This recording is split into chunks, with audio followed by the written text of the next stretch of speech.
pecinta Indonesia, bangsa dan demokrasi.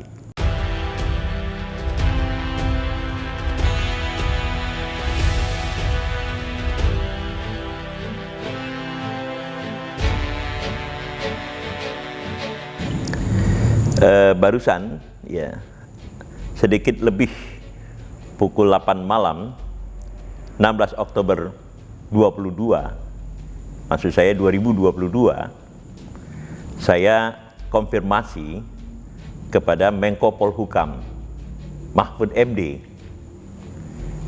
Saya tanya, apakah Anda benar-benar kuliah di Universitas Gadjah Mada? Lalu kemudian Mahfud MD menjawab bahwa dia kuliah di jurusan bahasa Arab sampai dengan BA di UGM. Lalu kemudian melanjutkan, ya, studi tentang hukum tata negara di UII, tetapi S1, S2 dan S3-nya itu semua ditempuh di Universitas Gadjah Mada.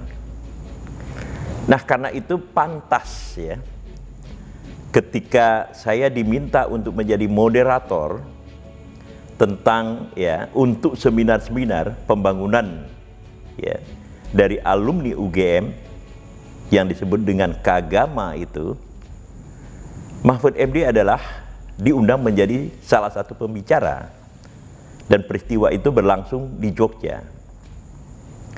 Nah, mengapa saya kemudian menjadi moderator? Pada waktu itu, tahun 2003, salah satu lulusan Universitas Gadjah Mada, Bambang Kesowo, itu mempunyai gagasan untuk, ya, melaksanakan, ya, suatu program yang bagus, yakni seminar tentang pembangunan Indonesia. Tahun 2003 itu berarti pemerintahan kita masih di bawah Presiden Megawati. Nah, saya, ya, bersama Umar Juworo diminta menjadi, ya, salah satu anggota steering committee untuk seminar-seminar pembangunan lulusan Universitas Gadjah Mada atau Kagama. Dan ketua panitia program, ya, seminar-seminar pembangunan UGM itu pada tahun 2003 itu adalah Airlangga Hartarto, yang ketika itu masih menjadi anggota DPR. Nah, di dalam konteks itulah saya hadir dan kemudian menjadi, ya, salah satu moderator, dan Mahfud MD yang sekarang menjadi Menko Polhukam itu hadir. Di sini, ya, kita melihat terutama di dalam konteks inisiatif, ya, Bambang Kesowo pada waktu itu ada usaha dari UGM untuk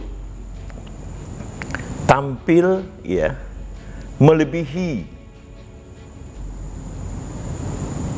apa yang kita sebut dengan Tridharma perguruan tinggi.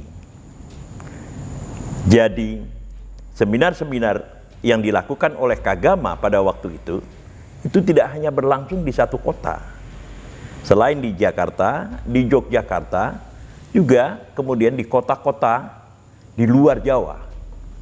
Ini yang kemudian, ya, saya sebut sebagai sebuah usaha, ya, menegakkan, ya, suatu proses, ya, rumusan pembangunan yang bukan saja, ya, berusaha menampung pemikiran di samping aspirasi, ya, pemikiran dari berbagai daerah, melainkan juga, ya, berusaha merumuskan, ya, strategi-strategi pembangunan yang jauh lebih bersifat realistis melalui, ya, pengalaman langsung wilayah-wilayah, ya, Indonesia. yang bukan hanya Jawa, gitu. Nah, ini penting ya, saya katakan di dalam konteks Universitas Gadjah Mada. Kenapa? Karena memang ya kita melihat Universitas Gadjah Mada di samping universitas-universitas lainnya itu telah melahirkan ya tokoh-tokoh tertentu yang memainkan peran penting pada tingkat bangsa sekarang ini. Saya akan uraikan signifikansi ya dari ya hal-hal yang akan saya sebutkan tadi itu. Karena apa? Karena ya kita tahu misalnya Menlu kita Retno Marsudi itu juga adalah lulusan UGM. Dan jangan lupa seorang sejarawan besar Sartono Kartodirjo juga lulusan UGM. Lebih junior dari Sartono Kartodirjo itu adalah Taufik Abdullah, yang kadang-kadang saya sering menyebutnya sebagai ya orang terpandai di Asia Tenggara. Lalu kemudian kita lihat di sini ya Budiono, Ketua Bappenas, lalu kemudian Menteri Keuangan, lalu kemudian Gubernur BI, sampai kemudian melompat menjadi Wakil Presiden. Nah, ada 3 tokoh yang ingin saya sebut secara lebih khusus di sini. Tetapi sebelumnya saya ingin menyebutkan ya ada ya sahabat saya namanya Sony Sumarsono. Lalu kemudian ada seorang demonstrator yang yang nakal tetapi lucu, namanya Torik. Ada seorang antropolog namanya Arif Mundayat. Lalu kemudian ada aktivis namanya Damairia Pakpahan bersama adiknya ya yang bernama Maria Pakpahan. Lalu kemudian ada Naning Mardiah, aktivis tetapi sekaligus peneliti. Lalu kemudian ada seorang ahli ilmu politik ya bernama Mokhtar Masud, seorang antropolog namanya Safri Sayerin, dan kawan saya kuliah di Melbourne, Kuncoro Suparno, lulusan UGM lainnya itu adalah sosiolog Najib Aska, dan juga seorang menteri koordinator kesejahteraan namanya Muhajir Effendi. Dan saya sebenarnya ingin menyebut ya tokoh-tokoh lain seperti misalnya Pratikno yang pernah menjadi rektor, yang sekarang memegang peranan penting di dalam pemerintahan Indonesia di bawah Presiden Jokowi, yaitu di Sekretariat Negara, dan Dafri Agus Salim, salah seorang dosen di UGM. Nah, tapi ya ada 3 nama selain Mahfud MD ya tadi yang perlu saya sebutkan di sini. Yang pertama adalah Muhaimin Iskandar. Muhaimin Iskandar itu adalah lulusan Visipol UGM, lalu sekarang memimpin salah satu partai besar dan aktif namanya Partai Kebangkitan Bangsa. Lalu kemudian di sampingnya saya tidak tahu ya harus menyebut apakah lebih tinggi atau lebih rendah, lebih baik saya katakan di sampingnya itu adalah Yahya Saquf. Yahya Saquf kita ketahui bersama adalah ketua umum dari sebuah organisasi terbesar di dunia. Kalau anggotanya ya seperti yang sering diklaim mencapai 90 juta orang, maka Yahya Saquf itu mempunyai pengaruh yang cukup besar bagi penduduk Indonesia dengan memimpin Nahdlatul Ulama. Gitu. Nah, kemudian 3 nama ini ya, Kemudian adalah Haidar Nasir. Haidar Nasir adalah ya pemimpin puncak, ya PP namanya, Muhammadiyah, ya pemimpin pusat Muhammadiyah, sebuah organisasi ya tertua di Indonesia karena lahir pada 1912. Muhammadiyah kita ketahui adalah pelopor modernisasi di dalam Islam Indonesia, lalu kemudian melakukan ya gerakan-gerakan yang dahsyat di sana. Para pecinta Indonesia, bangsa dan demokrasi. Jadi kalau dengan nama-nama yang telah saya sebutkan tadi, dan saya mohon maaf tidak bisa saya sebutkan ya tambahan nama-nama lainnya karena terlalu panjang untuk saya sebut.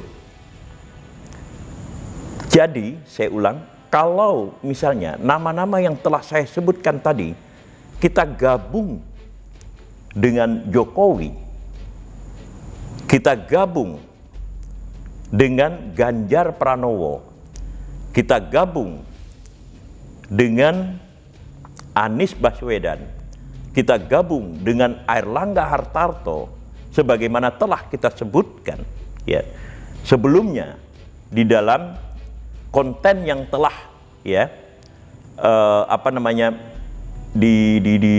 disebar, konten kolom Fachri Ali yang telah disebar, maka kita melihat ya betapa besarnya potensi dari UGM yang telah mereproduksi tokoh-tokoh besar. Bagaimana konteks ya sosiologis, konteks politik yang bisa kita cari untuk memahami betapa besarnya peran UGM dewasa ini pada hari-hari ini dan mendatang. Nah, yang pertama saya ingin mengatakan bahwa kemunculan Muhaimin sebagai ketua umum PKB itu bukanlah ya sesuatu yang bersifat main-main, karena di belakang PKB itu ada konstituen yang besar, dan di belakang konstituen yang besar itu ada sebuah ya kaum yang disebut Nahdliyin yang tadi telah saya katakan berjumlah ya kira-kira sekitar 90 juta orang. Ini adalah sebuah jumlah yang tidak main-main. Dan di dalam konteks ini kita melihat bahkan pada tingkat Muhaimin sekalipun ya kita lihat bagaimana sebuah ya pertautan antara UGM, Muhaimin Iskandar sebagai politisi dan pemimpin sebuah partai besar, lalu kemudian konstituennya, lalu kemudian masa kaum Nahdliyin hampir secara keseluruhan. Nah, kenapa saya katakan hampir secara keseluruhan? Karena kita juga harus menengok adanya seorang tokoh namanya Yahya Saquf. Yahya Saquf ya, baru terpilih ya menjadi ketua umum PBNU, adalah ya mahasiswa UGM, lalu kemudian ya dengan ya kemampuan dan keterampilan memimpinnya, tiba-tiba Yahya Saquf itu telah menjadi seorang tokoh berkaliber nasional. Di belakang Yahya Saquf itu ada dunia pesantren.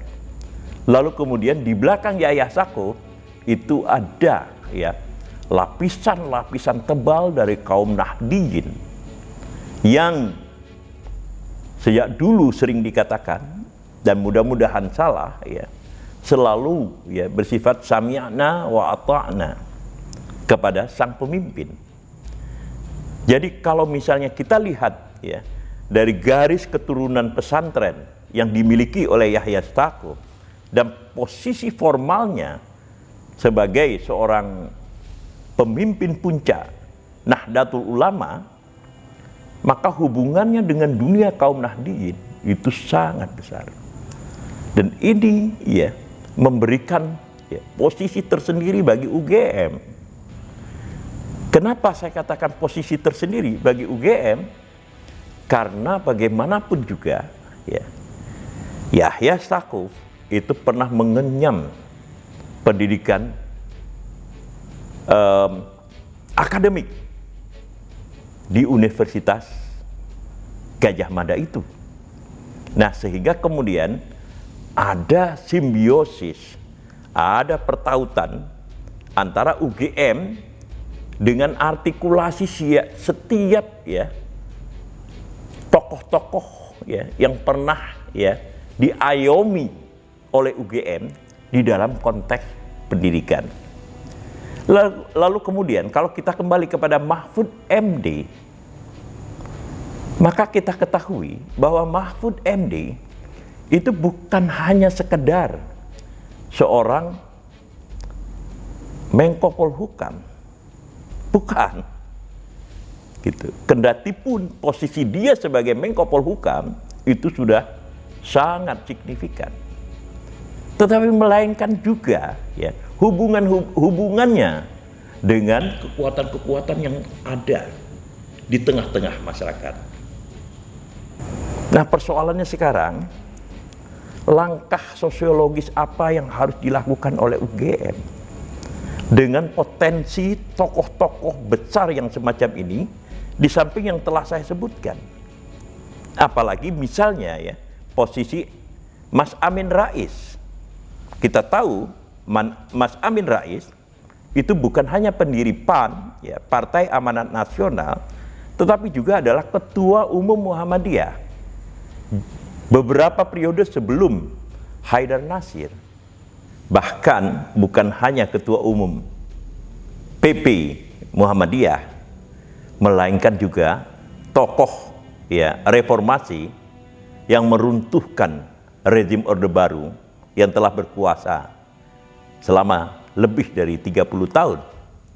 Bahkan harus juga diakui bahwa Amin Rais lah yang merupakan ya tokoh pertama yang menjadi calon presiden dari lulusan UGM atau Universitas Gadjah Mada.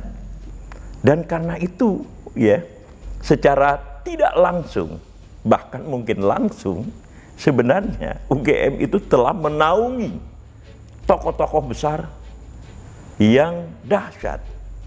Kalau kemudian ya, atau terlebih, saya ingin mengulangi ini ya, terlebih karena ada Jokowi sebagai Presiden Republik Indonesia, ada Airlangga Hartarto sebagai Ketua Umum Golkar dan calon presiden, lalu kemudian ada Ganjar Pranowo sebagai salah satu calon presiden ya, yang recognized by the people ya, maksudnya diakui oleh masyarakat, oleh rakyat. Dan ada Anies Baswedan yang secara resmi telah diajukan oleh Partai Nasdem sebagai calon presiden. Di dalam konteks ini bahkan posisi Anies Baswedan oleh ya tokoh yang mencalonkannya atau oleh partai yang mencalonkannya itu ya diberi hak untuk memilih calon presidennya sendiri gitu.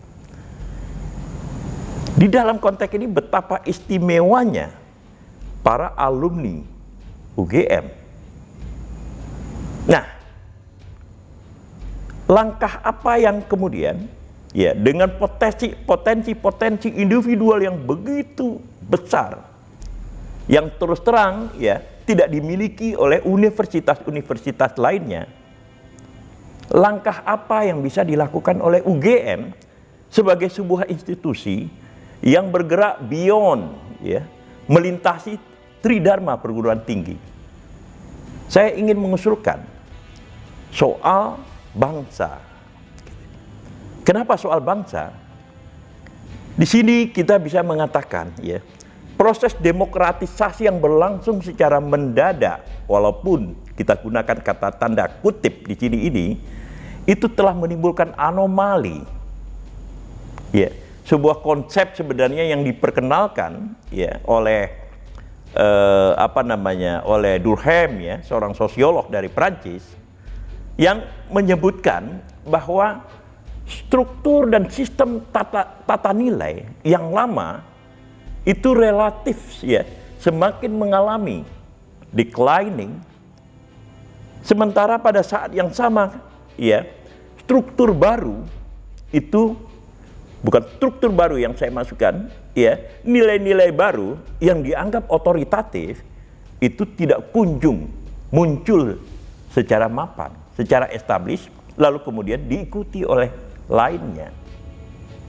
Nah, situasi kita sekarang ini itu berada di dalam situasi politik anomali, atau karena politik kita mengalami anomali karena kita tidak tahu lagi ya di mana pusat-pusat otoritatif di dalam perjalanan bangsa pasca reformasi sekarang ini.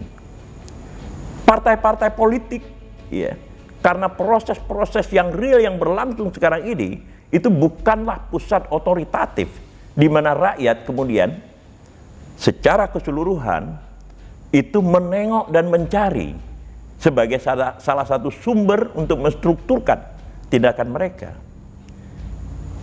Tidak juga kita lihat kepada tokoh-tokoh lain karena selalu bersifat antagonistik ya, bertentangan satu sama lain. Tidak juga kita lihat pada lembaga-lembaga. Dan yang saya khawatir itu juga berlangsung kepada agensi-agensi negara yang berlangsung sekarang ini, di mana kepercayaan publik itu ya semakin lama semakin ya melihat secara kritis apakah agensi-agensi negara itu telah memainkan peran yang sesungguhnya dan seharusnya secara profesional, teknikal, dan di atas segala-galanya secara moral. Jadi kalau kita lihat di dalam konteks ini, maka sebenarnya bangsa yang mengalami anomali yang sekarang ini itu kehilangan pusat otoritatif, pusat ya yang mampu memberikan himbauan dengan ya kemampuan dan otoritas yang diakui oleh masyarakat. Nah, di dalam konteks inilah saya melihat UGM yang kita lihat sekarang ini itu lebih memfungsikan dirinya sebagai sebuah lembaga pendidikan tanpa peran-peran ya yang maksimal untuk berusaha mempengaruhi perjalanan bangsa ini ke arah yang lebih regular, ke arah yang lebih ya, yang lebih baik dan lebih matang. Konflik-konflik ya, ujaran-ujaran kebencian yang berlangsung di tengah-tengah masyarakat ini itu ya lepas dan luput dari sentuhan UGM. Saya harap saya salah, tetapi sepanjang yang saya ketahui belum ada hal-hal yang jelas yang dilakukan oleh UGM selama ini. Nah, tetapi kalau kemudian kita menyadari bahwa UGM itu ya ada lulusannya seperti Jokowi, seperti Anies Baswedan, seperti Airlangga Hartarto, seperti Gubernur Jawa Tengah yang juga merupakan calon presiden, yaitu Ganjar Pranowo, lalu kemudian punya ya Muhaimin di dalamnya, lalu kemudian ada Haidar Nasir, lalu kemudian ada Yahya Saquf, ya, tokoh-tokoh ya utama ya yang memainkan peranan penting ya secara sosial, politik, dan budaya, yang kemudian ya ucapan-ucapan mereka itu didengar oleh masyarakat. Nah, kalau kemudian kita menyadari kekayaan sangat luar biasa pada UGM ini, maka saya sebenarnya optimis anomali masyarakat Indonesia sekarang ini relatif ya bisa diatasi dengan sedikit mendorong rektor UGM dewasa ini mengundang seluruh tokoh-tokoh besar ini gitu, untuk menunjukkan ya kepada mereka agar mereka tampil ya di dalam sebuah satuan harmonis. Bukan berarti kompetisi tidak boleh, bukan. Kompetisi memang harus tetap dilaksanakan, tetapi ketika kompetisi itu dilaksanakan, maka sikap etik ya, sikap sopan santun dari tokoh-tokoh itu kemudian akan menciptakan model bagi seluruh masyarakat. Kalau yang sementara ini saya lihat adalah bahwa tokoh-tokoh itu muncul dengan kekuatan mereka sendiri tanpa ada ya koordinasi satu sama lain. Lalu kemudian masing-masing tokoh itu mempunyai pengikut sendiri-sendiri. Baik itu Ganjar Pranowo, baik itu Airlangga Hartarto, baik itu Anies Baswedan, baik itu Jokowi sendiri, maupun Muhaimin Iskandar, lalu kemudian Haidar Nasir. Itu semua mereka punya pengikut masing-masing yang jumlahnya mungkin tidak terbayangkan oleh kita di dalam konteks sosial politik yang ada. Nah, di dalam situasi anomali ini, para pengikut mereka kemudian seakan-akan ya, saya harap saya salah sekali lagi, seakan-akan ya adalah penabuh genderang. Bagaimana kemudian Jokowi harus bertindak atau menari ya, lalu kemudian bagaimana Ganjar Pranowo harus menari, bagaimana Anies harus menari, dan seterusnya. Nah, genderang-genderang yang para penabuh genderang ini itu satu sama lain terpisah. Karena apa? Karena tiap taburan genderang, irama genderang yang diciptakan di dalam penabuhan itu bukanlah sebuah usaha mempererat pertalian demi bangsa, melainkan ya, sekali lagi saya harap saya salah, melainkan ya adalah pemisahan satu sama lain. Genderang ya yang ditabuh oleh pendukung Anies itu berbeda suaranya dengan genderang yang ditabuh oleh pendukung Jokowi. Genderang yang ditabuh oleh pendukung Ganjar Pranowo itu suaranya berbeda dengan genderang yang ditabuh oleh dua tokoh yang telah saya sebutkan. Ya, begitu juga kemudian genderang untuk Muhaimin dan seterusnya. Sehingga kemudian masing-masing menari tanpa sebuah koordinasi yang ada. Nah, inilah yang kemudian terjadi anomali. Dan karena tidak ada lagi pusat yang cukup otoritatif untuk mengatasi persoalan anomali ini, maka harapan kita satu-satunya adalah UGM, Universitas Gadjah Mada. Disinilah kemudian peranan rektor menjadi sangat penting. Undanglah seluruh tokoh-tokoh itu. Walaupun Jokowi adalah seorang presiden, tetapi dia adalah alumnus dari UGM. Walaupun Anies Baswedan adalah calon presiden, tetapi dia adalah alumnus dari UGM. Walaupun Ganjar Pranowo itu adalah calon presiden, gubernur Jawa Tengah, tetapi dia adalah lulusan UGM.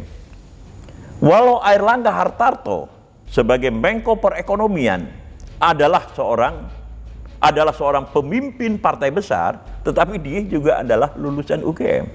Itu juga berlaku untuk Mahfud MD, itu juga berlaku buat Haidar Nasir dan seterusnya. Jadi, ya, kalau raksasa-raksasa, saya tidak mengungkapkannya hal ini ya secara dramatisasi, Karena memang realitasnya mereka adalah raksasa-raksasa. Kalau raksasa-raksasa ini berkumpul untuk berbicara tentang bangsa, ya, di bawah koordinasi seorang rektor UGM, lalu kemudian terlihat mereka rukun, walaupun kompetisi tetap ada, maka disinilah kemudian model yang bersifat otoritatif itu bisa diciptakan. Kalau kemudian UGM tidak melaksanakan ini, maka kita kehilangan, bangsa maksud saya, kehilangan sebuah fase yang paling penting menjelang ya pertarungan 2024. Inilah refleksi lanjutan yang bisa saya berikan tentang UGM.